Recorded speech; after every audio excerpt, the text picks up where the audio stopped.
로 나가요. 그 4페이지 왼쪽에요. 모든 것이 선이 되는 것입니다. 있지요? 한번 제가 볼게요. 비진리와 진리의 관점에서 온 땅 교회는 진리입니다. 그리고 진리를 향해 가고 있습니다. 그것은 여러분도 마찬가지입니다. 그러니까 비진리가 틀렸다라는 것은 과정론으로 틀린 것이지 결과론으로 틀린 것이지 과정론으로는 반드시 필요한 것입니다. 그래서 진리의 입장에서 비진리도 선이 되는 것입니다. 그러니까 그런데 그 말은 진리에 속한 자만 할 수 있는 말입니다. 율법주의 교회가 틀려요, 맞아요? 틀렸죠. 근데 그거는 율법주의 교회가 뭔지 안 우리 입장에서는 틀린 거예요. 근데 그건 틀렸지만 그것이 우리한테는 악이 아닌 거죠. 그렇죠. 그거를 통해서 진리가 뭔지 알았으니까요. 그러니까 그런 과정이 있는 거예요.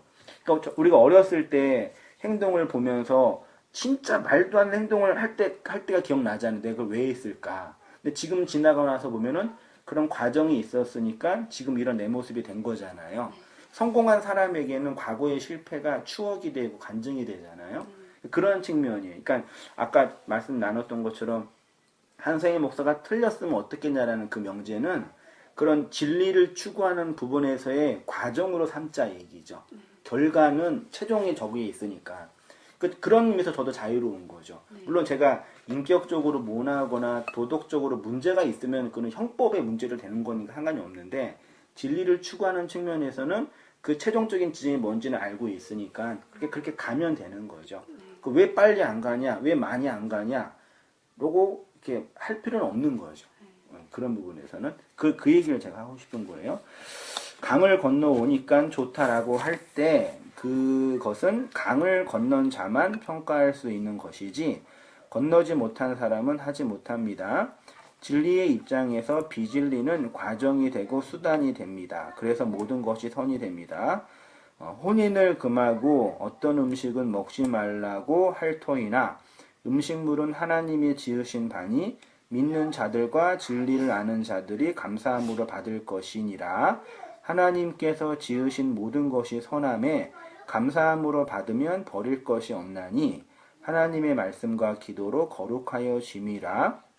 내가 이것으로 형제를 깨우치면 중요해요. 내가 이것으로 형제를 깨우치면 그리스도 예수의 좋은 일꾼이 되어 믿음의 말씀과 내가 따르는 좋은 교훈으로 뭘 받아요?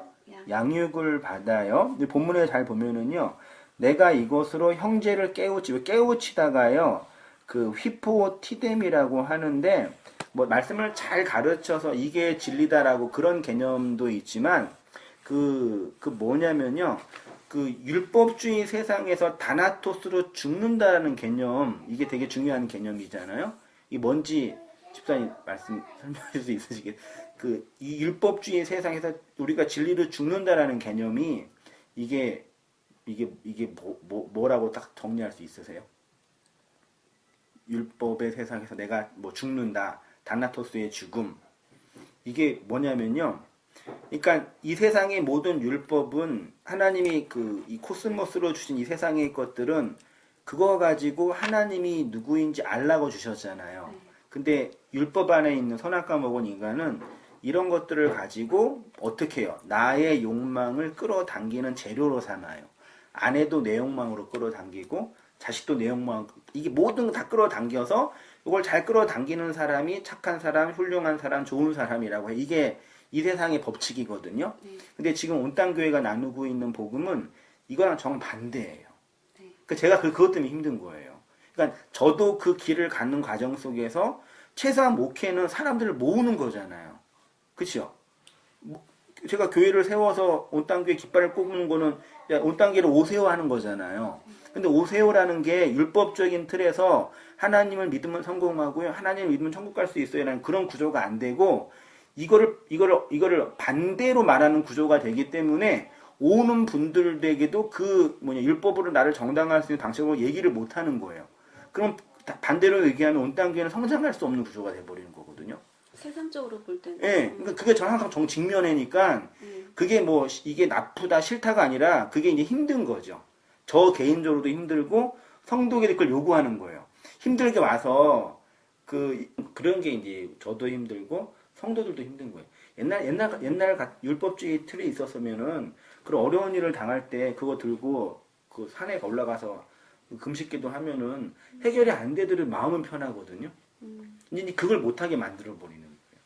가난한 성도님들이 힘들게 돈 벌어서 이거 가지고 주님의 교회, 개척교회 요긴하게 쓰기를 바란다 헌금하면 되게 기분 좋잖아요. 근데 그것도 못 내게 만들어 버리는 거예요, 성도들한테. 그리고 그 집사람이 저한테 당신은 지금 온 땅의 성도들한테 큰 잘못하고 있다고. 뭔데 그러니까 돈도 기쁘게 못 내게 만들고 봉사도 기쁘게 못하게 한다고. 그러니까 그런 걸 못하게 만드는 그런 구조가 된 거죠, 말하자면. 그러니까 다나토스의 죽음이라는 얘기 자체가 세상 모든 사람들은 어쨌든 이 세상에 있는 것들을 끌어당겨서 나를 채우거든요. 네. 끌어당겨서 많이 채우는 사람도 있고 못 당기는 사람도 있고 어쨌든 그 욕망으로 살아요. 근데 복음은 그걸 못하게 만드는 거예요. 그러니까 그러니까 그걸 경험하면서 사는 게 서로 힘든 건데, 근데 그 성도나 목회자는 함께 그걸 나누면서 그게 그 진리인지 아는 거죠. 그게 이제 제가 소위 말해서 하면 한다. 그 이해하는 거다라고 표현한 건데, 이해하신 거죠. 네. 집사님. 그거예요. 그런 부분에 이제 뭐죠? 죽는다라는 게 그런 거니. 그렇게 이제 그러면 이제 문제가 뭐냐면요. 그렇게 이 율법의 세상에서 다나토스로 죽는 것이 뭔지 안 사람 안에 어떤 증상이 나타나냐면 우리가 나누었던 것처럼 되게 냉소적이고 염세적이고 비관적인 게 나타날 가능성이 많이 있는 거예요. 왜냐하면 나는 이 율법으로 나를 정당하지 않다라고 스스로 생각하고요. 또 한 가지는 이 세상의 것들을 내가 많이 끌어당기지 못하는 게 꼭 하나님의 은혜가 아니더라도 언제 많이 끌어 못 당겨요? 돈, 관계, 명예 많이 끌어 못 당길 때가 언제 못 당겨요? 내가 힘이 없을 때, 실력이 없을 때, 망했을 때 그러잖아요. 그거를 정당화한다는 얘기죠. 이게 되게 위험해요. 이 은혜 세계에 들어온 사람들이 이걸 보면서 하나님이 그 사람을 망하게 한 전체의 섭리는 맞는데 현실로 보면은 공부 안 해서 망한 거거든요. 지혜롭지 못해서 망한 거거든요. 부지런하지 않아서 망한 거예요. 네. 근데 그걸 하나님의 섭리라고 스스로 자위할 수 있다. 실제로 그런 사람 봤어요, 제가. 그런 위험이 있는 거예요. 이 은혜. 그러니까 이게 진리를 깨달았고 그 깨닫는 것에 대한 기쁨과 감사가 있는데 분명히 있는데 이게 또 다른 의미에서의 섬세함이 필요한 거예요. 나를 돌아보면서. 그러니까 저도 맨 처음에 개척하고 나와가지고 한국에 다 틀렸다고 막 그랬잖아요. 율법주의 교회 문제이고 신비주의 나빴다 얘기했는데 어느 날 그런 얘기를 하면서 그걸로 나를 정당화하는 내가 보이는 거예요. 이건 되게 무서운 거예요. 만약 그런 식으로 해가지고 교회가 부흥을 했으면은 율법주의를 극복한 또 다른 의미에서의 더 율법주의 교회가 되는 거죠. 근데 그런 부분이 소위 말해 이 복음을 듣고 있는 성도들이 경험하고 있는 그 영적인 어려움이거든요. 그러니까 이거를 이제 교회 안에서 목회자든 성도와의 관계 안에서 함께 주고받으면서 풀어가야 되는데 이게 안 되니까 집사님 경험하신 것처럼 그런 답답함이든지 그런 뭐 더 가야 되는데 못 간다는 제가 볼 때는 그런 심리였던 것 같아요. 집사님 같은 경우도요. 근데 그런 게 우리 한 사람에만 있는 것이 아니라 모든 사람은 다 있는 거죠. 그런 부분이. 그걸 염두에 두고 그렇게 이제 그런 거 필요한 사람들한테 뭐 홍보나 선전도 필요하겠지만 그런 목양이라고 그럴까 어떤 그런 섬세함이 필요한 사람들한테 나눠줄 수 있는 그런 위치가 되면 좋겠다라는 생각을 이렇게 썼어요. 이걸 제가요.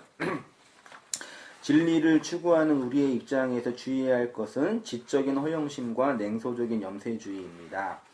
또한 비진리에 속하여 여전히 율법적 행위로 자기를 정당화하고 있는 영혼들을 대하는 냉소적이고 하대하는 태도입니다. 진리에 속한 사람은 비진리의 세상과 사람들을 인내하며 잘 가르치는 기술과 실력이 필요합니다. 어린 아이 돌보듯 그들을 품고 다룰 줄 알아야 합니다. 부모가 아이를 돌보고 가르치듯 말입니다. 사람이 학문을 배우지 않고 세상의 이치와 염치와 눈치를 배우지 못하면 짐승이 됩니다. 교회는 복음의 진리를 학문이라는 내용으로 전달하는 것이고 세상의 본질을 율법의 그릇에 담아 전하는 사명이 있습니다. 그 속에 교회의 고난이 있습니다. 성경 자체가 복음의 진리를 점진적으로 반복적으로 기록하고 있기 때문에 그 복음을 알고 있는 우리에게는 한 번에 심기어진 그 진리가 점진적으로 성장하고 성숙해가는 과정이 있습니다. 그래서 시간과 공간이라는 이 물질 세계가 굳이 필요한 것이고 우리에게 필요한 것이 아니라 하나님에게 필요합니다. 하나님이 그 진리를 담은 하나님의 백성을 만들기 위해서입니다. 새벽의 희미한 빛도 빛이고 정오의 밝은 빛도 빛이지만 그 강도와 영향력이 다른 것처럼 우리 안에 심기운 그 진리의 빛이 점진적으로 강하게 빛나게 되는 것입니다.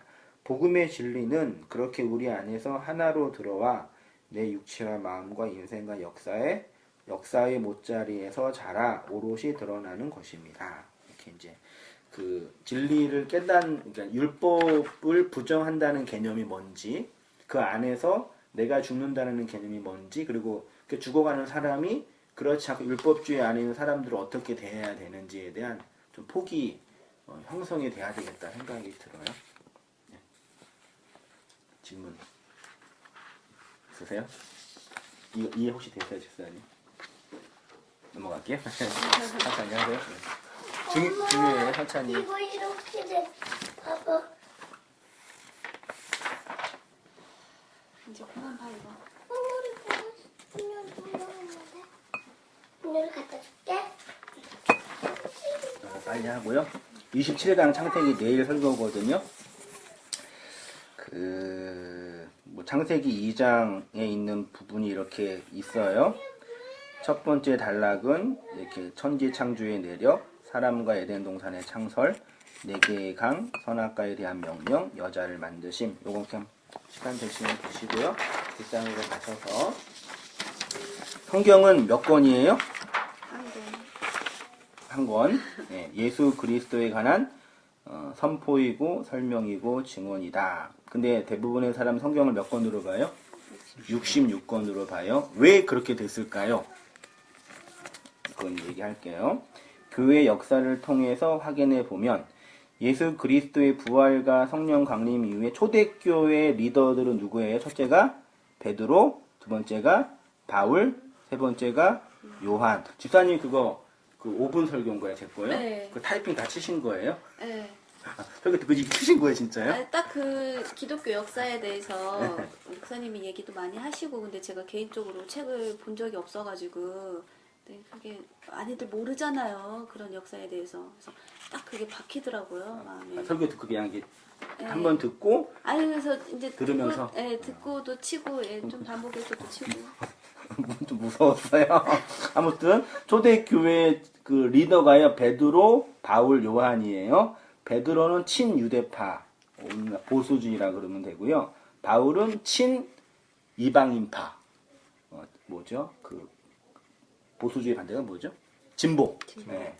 그렇죠?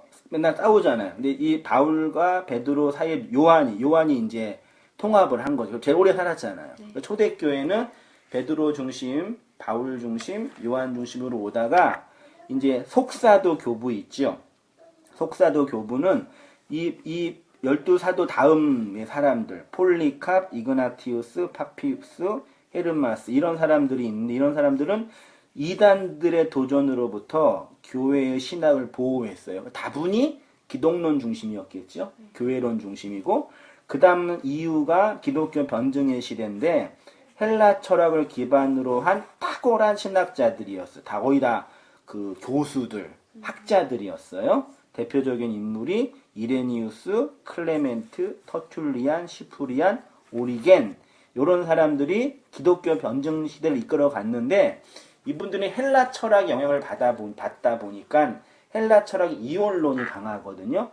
이원론으로 성경을 해석했는데 그렇게 성경을 해석하면서 발전한 신학이 무슨 신학이요? 조직 신학. 성경을 해석하는 중요한 신학적인 틀은 조직 신학과 무슨 신학이요?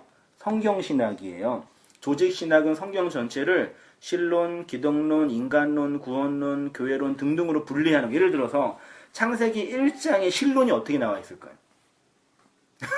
이렇게 공부하는 거예요. 창세기 1장에 기독론이 있을까요?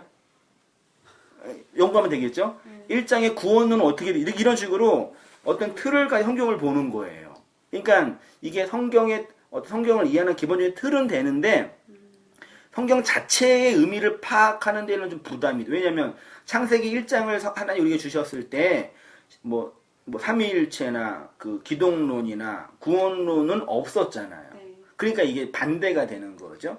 그런 조지신학이 필요한데 그런 이렇게 분리를 해버리는 단점이 있는데 그래서 필요한 것이 소위 말해 성경신학이라는 거죠. 성경신학은 이제 성경을 하나의 내용으로 보자. 그래서 제가 어떻게 표현했냐면요. 밑에 보면은 성경 계시의 점진적인 과정을 간과하여 성경을 오해하거나 곡해하게 할 수 있다. 뭐가 조지신학이요? 그래서 밑에 보시면 조지신학적 성경 이해는 기본적인 틀을 만들어주기 때문에 반드시 필요한 학문이기는 하나 성경신학이 없으면 기독교 신앙이 다분히 도덕화, 관념화가 될 가능성이 많이 있습니다. 그래서 성경을 하나의 주제와 사상으로 이해하고 분석하고 연구하는 성경신학을 바탕으로 한 구속사적인 관점으로 성경을 읽고 해석해야 합니다. 성경은 한 점과 한 핵과 한 문자와 한 단어와 한 문장과 한 권도 오직 누구를 얘기해요? 예수 그리스도의 절대성과 필연성. 이걸 제가 왜 강조하는지 아세요? 성경이 예수를 말한다는 게 왜 중요하냐? 성경을 소위 말해 뭐라고 표현하냐면 거울이라 그러죠. 성경을 보시면서 뭘 봐야 돼요? 날 봐야 돼요. 그러면 성경이 누굴 얘기해요? 예수를 얘기한다네요. 그러면 성경이 예수를 얘기하는데 성경을 통해서 나를 봐야 한다면 결국 나는 성경을 통해서 뭘 봐야 돼요? 예수를 봐야 돼요. 그래서 성경문이 그렇게 중요한 게 성경을 통해서 뭘 봐야 되냐 이 얘기죠. 성경을 통해서 이 땅에 필요한 얘기나 마음의 위로나 이 땅에 있는 처세수를 발견하자고 말하는 게 오늘날 거의 모든 교회가 추구하는 방향이잖아요. 그래서 내가 틀렸다고 얘기하는 거예요. 그게 나쁘다는 얘기가 아니라 성경 자체가 예수를 말하고 있고 예수를 말한다는 얘기는 내가 성경을 보면서 그 안에 있는 누굴 봐야 돼요? 날 봐야 되는 거예요. 됐죠? 그 다음에 이 페이지에요. 사랑으로 존재의 질서가 재편됨 있죠? 존재의 피라미드의 회복. 이거 혹시 집사님 기억나세요? 네. 네, 다 아시죠? 광물이 식물을 위해서 존재하고 식물이 동물을 위해서 동물은 인간을 위해서 인간은 누구를 위해서요? 하나님을 위해서. 그러면 우리가 일반적으로 알고 있는 인간이 존재하는 이유가 뭐냐? 이 세상에 있는 동물과 식물을 다스리기 위해서 필요하다고 하는데 성경은 그렇게 말하지 않고 인간이 필요한 이유는 하나님을 위해서 필요해요. 그렇죠? 나라는 존재가 왜 있어야 되냐? 하나님을 위해서요. 여기서 나오는 신학이 뭐예요? 이제 치성을 드리는 신학이에요. 서집사님 왜 필요하세요? 하나님을 위해서 필요해요. 어떻게 해요? 우리의 인생과 시간과 마음을 주님께 드려야 돼요. 드려야 돼요. 그러면 이제 성도님들이 아멘 하면 난리 나는 거예요. 이제요. 그렇게 얘기하죠. 읽어볼게요. 결국 치성으로 하나님을 위하는 척 하면서 내 역사와 육체의 욕망을 확장하기 위한 방편으로 그 하나님을 이용하는 것이 치성을 드리는 종교라고 했습니다. 그러면 진리의 관점에서 인간이 하나님께 필요한 측면은 무엇이겠습니까? 인간이 하나님의 내리사랑을 받아 그 사랑으로 살아가는 존재가 되어야 한다는 것입니다. 인간이 하나님을 위해 존재한다는 것은 하나님을 위해 헌신하고 수고하는 것이 아니라 하나님의 그 사랑과 뜻을 담은 존재가 된다. 이게 이제 치성을 드리는 종교와 그 사랑을 받는 종교의 이제 차이점이에요. 그러니까 이게 참 말로는 맞고 논리적으로는 분명한데 교회 현실 속에서는 참 이게 만만치 않아요. 물론 이렇게 사역하기 때문에 제가 멀리서 계신 우리 집사님 네 분도 같이 말씀 나눌 수 있는 어떤 특권이 되겠지만 현실 속에서는 뭐 교회가 되도 안 되고의 문제가 아니라 결국 내 문제거든요. 끊임없이 이게 뭐예요? 올라와요. 맞아요. 예. 네. 이 올라와서 그러니까 교회라는 어떤 일은 이거 많이 하다 보면 이것도 기술이니까 할 수 있는데요. 내가 나라는 존재가 이렇게 내 것을 만들어서 살아가야 되는데 이거를 못하게 해버리니까 이게 안 되는 거예요. 그러니까 뭐 그게 싸움이죠. 영적인 싸움이죠. 그 싸움 하는 거예요, 사실은. 그게 이제 하나님 내의 사랑을 받아서 사랑하는 존재로 이제 설명하는 거고요. 결국은 뭘 만들겠냐, 뭘 표현하는 거냐면요. 그 성경이 예수를 말하고 자연이 예수를 말하며 인간이 예수를 말하고 있습니다. 우리의 인생이 왜 필요하냐? 그 예수가 누구이며 무엇이며 왜 절대적으로 필요한가를 설명하고 증거하고 선포하기 위해서 굳이 이 인간이라는 존재가 필요합니다. 그러면 결국 인간을 무엇으로 만들겠다는 거예요? 줄여보세요. 예. 인간을 뭘로요? 예수로 만들겠다. 우리를 예수로 만들겠다라고 하시는 거예요. 그래서 율법의 세상에서 진리를 넣으셔서 그 율법을 부수고 예수를 담은 진리로 오롯이 드러나게 한다. 넘어가서요. 나머지는 또 보시면 되고요. 그 다음에 내려오셔서 진리의 점진적 계시 있죠. 성경은 오직 하나의 이야기 예수 그리스도에 관한 설명이고 선포이며 증언입니다. 그 예수를 창세기 1장 1절이 처음 6마디 말씀 베레시트에서 말씀하시고 1장 1절 후반절부터 2장 3절까지 7날로 7 언약으로 설명을 하시고요. 2장 4절부터 25절까지 그 언약이 점진적으로 확장되는 것으로 설명을 하시고 3장부터 다시 명확하게 설명을 해요. 그러니까 성경은 각 절과 각 장과 각 권으로 분리된 직선적 구조가 아니라요. 하나의 씨가 심기워져서 점진적으로 확장해가는 원형 구조. 이게 어떤 구조인지 알죠? 우리가 그 전까지 기독교 역사가는 어떻게 하냐면 창조가 있고 종말이 있죠. 하나님께서 시작한 다음에 끝으로 쭉 가요. 우리 인생이에요. 근데 이렇게 쭉 가는데 이게 쭉 가려면 쭉 갈 수 있는 뭐가 필요해요? 에너지가 필요하잖아요. 그 에너지가 어디서 나오냐면요. 나의 개별적인 존재가 하나님의 말씀으로 돌아가는 원형적 힘이 필요해. 이게 물리학에서 실제로 그러거든요. 그러니까 말씀을 듣고 말씀을 받고 그 말씀에 의해서 은혜를 받고 혹은 싸우고 이런 에너지를 통해서 소위 말해 원심력이 생겨요. 이게 생겨야지만 직선으로 갈 수 있는 거예요. 그게 성경이 창세기 1장 1장 얘기하고 2장 이게 딱 분리된 게 아니라 1장 1절에 벌써 복음의 핵심을 다 집어넣으셨죠. 네. 1장 1절 이하에 다시 또 커지고 다시 또 커지고 다시 또 커지게 이게 확장해 가는 거예요. 그러니까 하나만 알면 다 아는 거예요. 저 끝에를 알아도 요걸 아는 거예요. 그렇게 이해해야 되는 거예요, 성경. 그러니까 이거를 분리해서 읽으면 우리 인생 자체가 나누어지는 꼴이 되는 거거든요. 그걸 하나로 보자. 그 얘기예요. 그래서 우리의 인생과 역사가 필요한 이유, 이렇게 성경의 구조 속에서 우리의 인생의 구조와 의미를 찾을 수 있습니다. 말씀드렸듯이 우리 인생과 역사가 왜 필요합니까? 혹시 이런 고민 언제부터 하셨어요? 내가 왜 태어났을까? 중학교 때. 중학교 때 하셨어요? 이제 집사님은? 허집사님은? 내가 왜 이 인생 태어났을까? 내가 왜 이런 부모 아래서 이런 환경 속에서 저도 그때인 것 같아요. 중학교 때요? 예. 아, 그러셨구나. 요즘은요? 정리하셨어요? 왜 사세요? 내가 스스로 그 인생 속에서 내가 스스로 선택한 게 몇 개 있어요? 남편 선택하셨어요, 일사님께서? 제가 드렸기 때문에 없을 겁니다. 환경이 그렇게 만들었겠죠. 그러시면 안 되죠. 왜 그러세요? 아, 참. 내가 선택했다 그래야죠. 그 은채나 은주리 선택하셨어요, 직접? 이런 모양으로 이렇게 예쁜 아이 나올 거라고 생각하셨어요? 아니요. 그러니까 뭘 말씀드리고 싶냐면, 저도 그렇지만, 내 인생에서 내가 스스로 선택할 수 있는 게 없어요. 물론, 올 때 내가 버스 타고 오겠다 선택을 한 건데, 그거는 와야 된다는 명단에 갇혀 있는 거잖아요. 옷 입는 것도 이 옷을 내가 입는 거 선택한 거거든요. 근데 옷을 입어야 한다는 것은 선택을 내가 못해요. 옷을 못 벗고 다니잖아요. 그러니까 선택할 수 있는 것도 지극히 제한적인 거죠. 그러니까 지금 이렇게 보면은요, 내가 이렇게 선택하고 내가 조정하고 내가 만들어 놓는 게 하나도 없어요. 좀 슬픈 일이지만.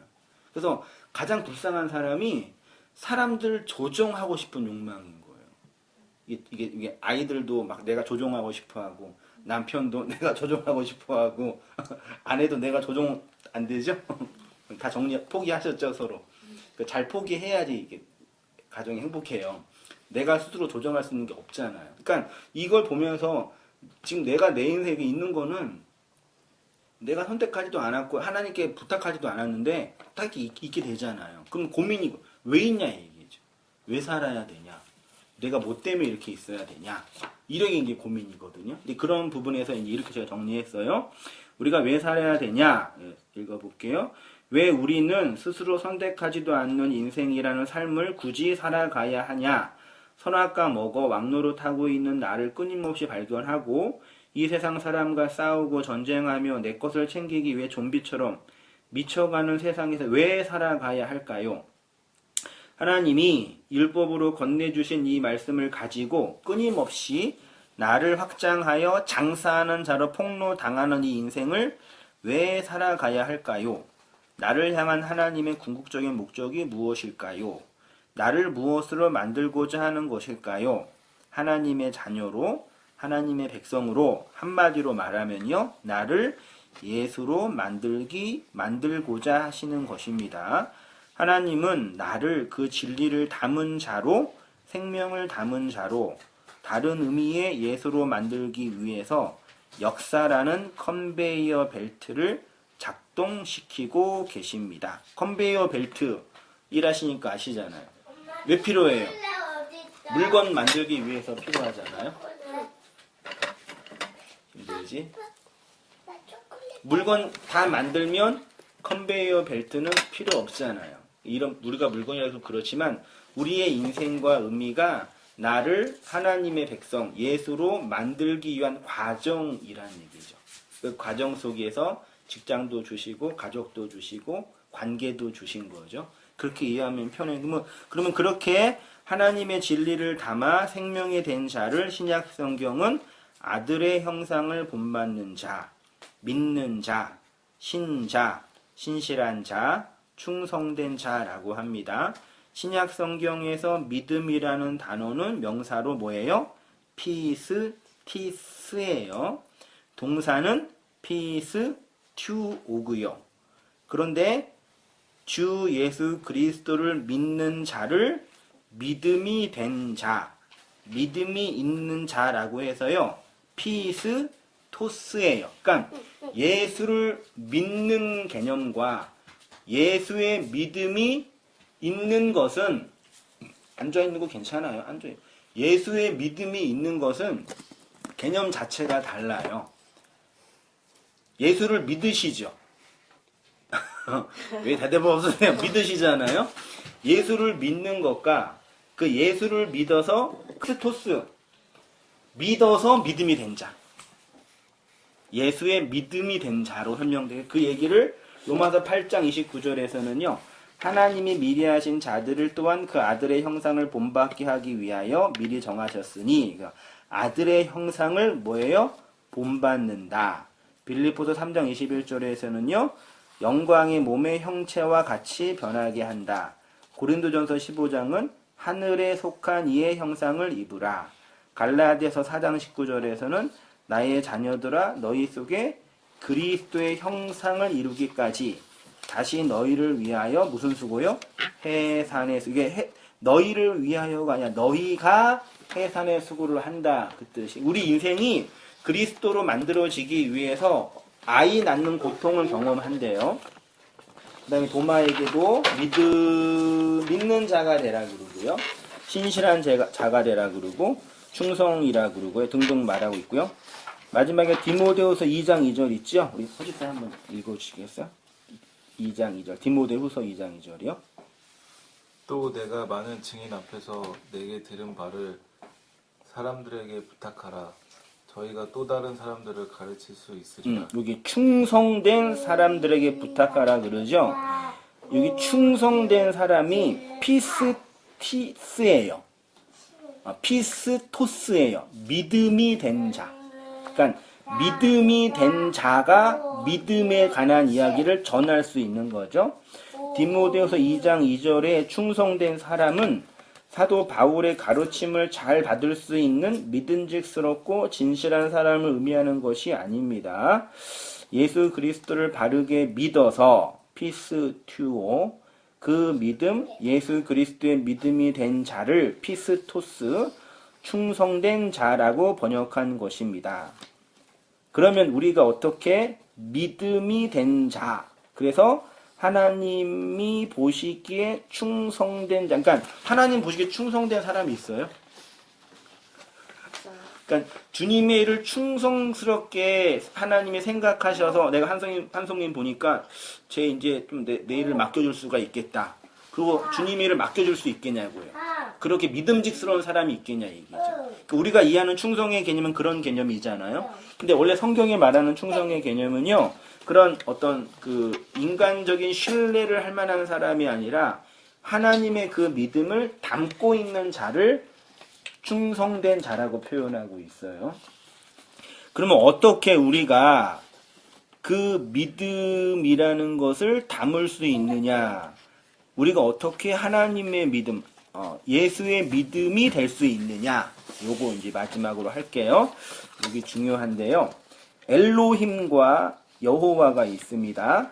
창세기 1장 1절부터 2장 3절까지 하나님의 이름은 뭘로 나왔어요? 엘로힘이에요. 총 32번 나와 있는데, 근데 2장 4절부터요, 엘로힘 앞에 여호와라는 다른 하나님의 이름이 있어요.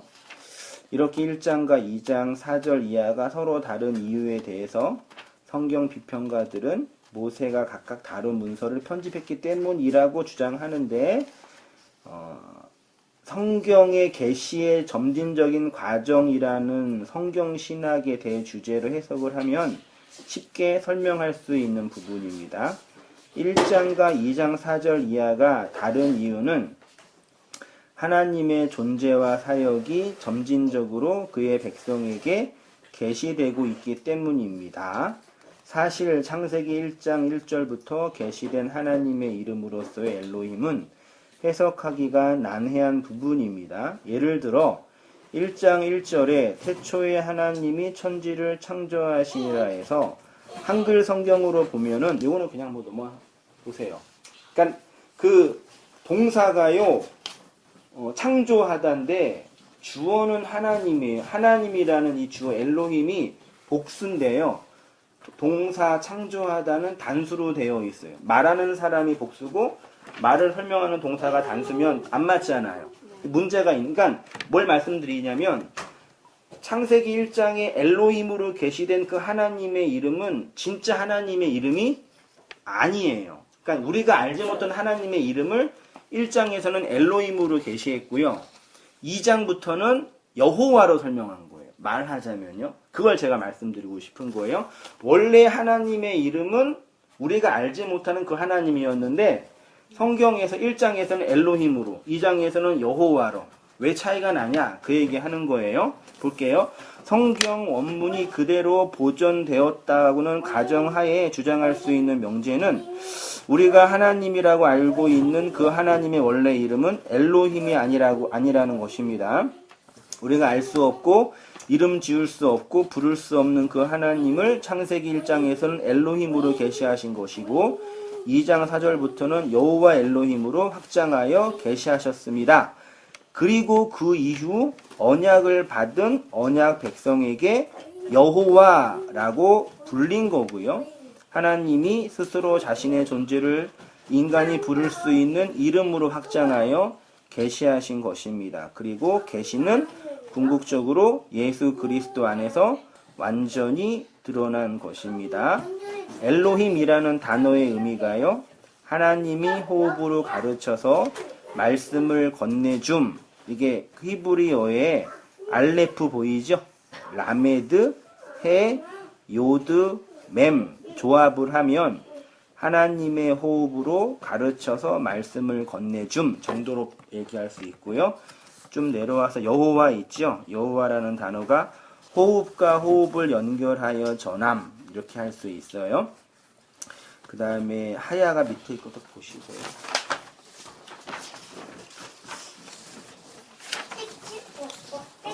창세기 2장 7절 볼게요. 여호와 하나님이 땅의 흙으로 사람을 지으시고 생기를 그 코에 불어넣으시니 사람이 생명이 되니라. 이 부분이 있습니다.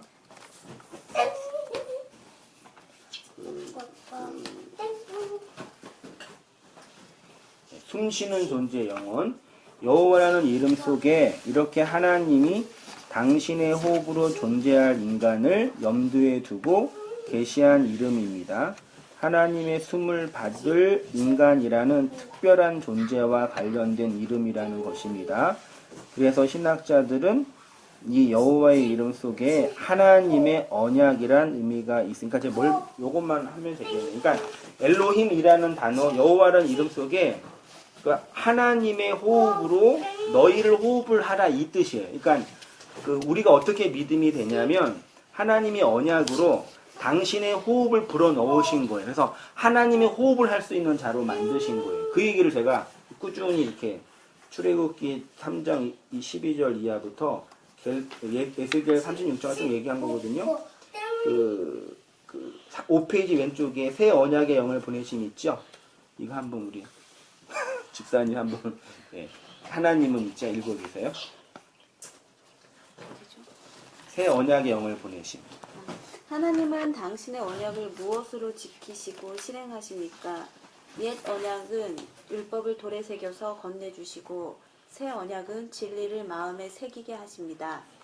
진리의 영, 하나님의 영, 하나님의 숨, 하나님의 호흡을 흙으로 존재하는 사람에게 불어 넣으심으로요. 그것이 선지자들이 보았던 새 언약의 환상이고 그 새 언약은 결국 예수 그리스도의 죽으심과 부활로 우리에게 오신 성령을 통해서 완성되는 것입니다. 그래서 이제 에스겔 36장에서 맑은 물 있죠? 두껍게. 그 다음 새 영 있죠? 새 영, 내 영 있죠?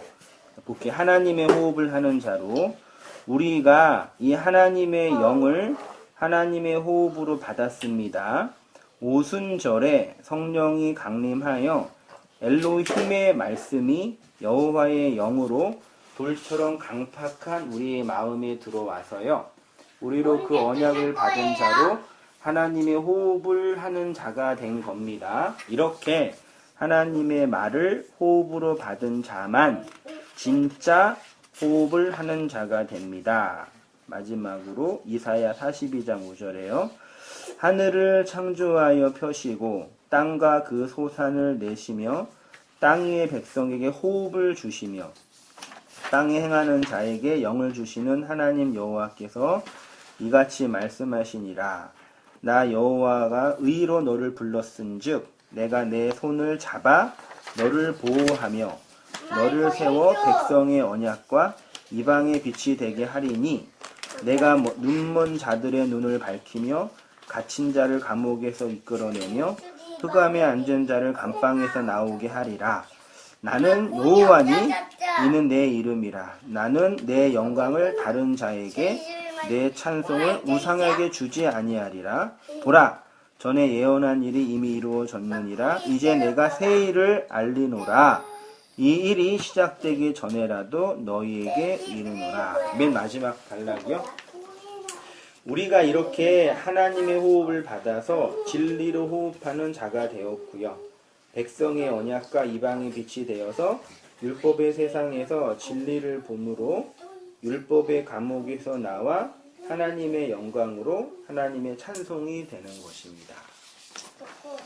이렇게 해서 진도는 마칠게요. 그 얘기거든요. 아까 나누었던 것처럼 율법이라는 이 세상의 구조에서 다나토스로 죽는다는 개념은 이 세상에 있는 모든 것들을 내 욕망으로 끌어당기지 않고 그것이 하나님께로 건너가는 과정이고 수단으로 사용된다는 것을 인식하는 거예요. 그런 사람이 이 세상에서 비치고 언약의 기둥으로 존재하는 거죠. 이런 개념 이해하시겠죠? 집사님 어려울 수 있는데 그렇게 하고요. 성경이 이렇게 진리 써 있으니까 되게 처음에는 도대체 그게 뭔지 되게 막연하게 느껴지더라고요. 근데 지금에 와서 보면 우리는 이 눈으로 보여지는 것만이 단 줄 알고 살고 있지만 보여지지 않은 그 세상에 하나님이라는 그 진리라는 게 있잖아요. 그 영역이. 근데 그 영역을 우리가 추구해야 되는 거고 그 영역으로 나아가야 돼서 결국에는 그 하나님의 빛이 되는 자로 살아가야 되는 게 진짜 우리가 이 세상을 살아가야 되고 그래서 이 역사가 우리한테 주어지는 거고 그것이 결국 하나님을 위해 우리가 존재하는 거고 그러니까 달걀이 그러니까 우리도 물론 알에서 태어났지만 흔히 이제 눈에 쉽게 설명을 하자면 병아리가 그 알을 깨고 나오잖아요. 근데 그 병아리가 우리가 이제 그 속에서 깨고 맨 처음에 태어났지만 결국 우리가 이 보여지는 이 율법이라는 틀을 그 알로 또 비교를 하자면 그 틀을 깨고 나와야 된다는 건데 스스로는 절대로 그거를 깰 수 없으니까 내 알을 내가 깨면 내가 아프고 내가 죽는데 결국에는 그게 이제 그리스도의 로 통해서 우리가 깨어져서 나갈 수 있는 거고 그렇기 때문에 그 율법이 결국에 저희한테 또 선으로 해석이 되는 거고 그러니까 결국은 네. 그거니까 그 진리나 초월이라는 게 네. 우리 밖에서 감지되는 게 아니라 네.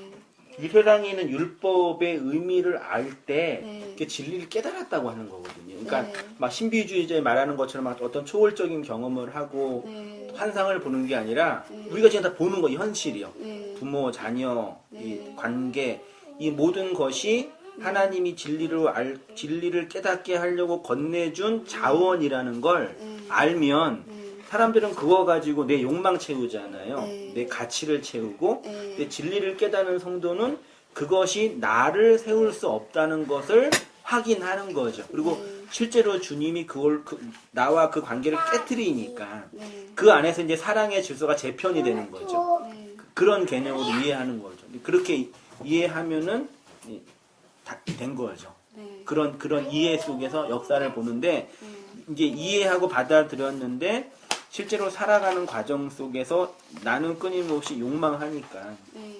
이렇게 욕망에 가니까 그 과정 속에 말씀이 계속 들어오면서 인생이라는 과정이 필요한 거죠. 그러니까 우리의 본성은 땅인데 우리 본성은 땅이니까 어찌됐건 땅으로 회귀하려고 하잖아요.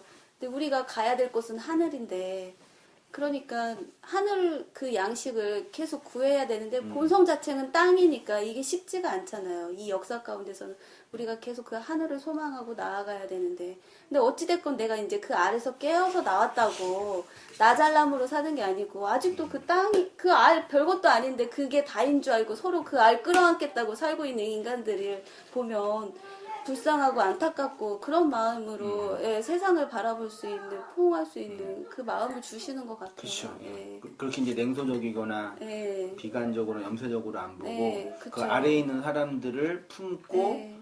뭐 내려갈 그렇게 이해할 수 있는 품에서 이제 품어줄 수 있는 그렇죠. 왜냐하면 그 세상을 그러라고 하나님이 주신 게 아닌 걸 아니까, 예, 뭐 내 욕망으로 살으라고 주신 게 아니니까 그렇게 바라볼 수가 없죠. 염세적으로 이 세상을. 예. 그 세상이 당연히 있어야 우리가 거기서 그쵸. 딛고 일어날 수 있기 때문에 값진 선물이죠. 어떻게 보면 한 번의 기회를 주신 거잖아요. 누구에게나 공평하게. 맞아요. 예. 그렇게 이해하는 게 아주 명확하고 선명한 이해 같아요. 그렇게 이해. 집사님은 여기 느낀 거 정리한 거 제가 한 시간 거의 떠들었는데 느낀 좀 소감 한 줄 소감. 우리가 이렇게 살아가는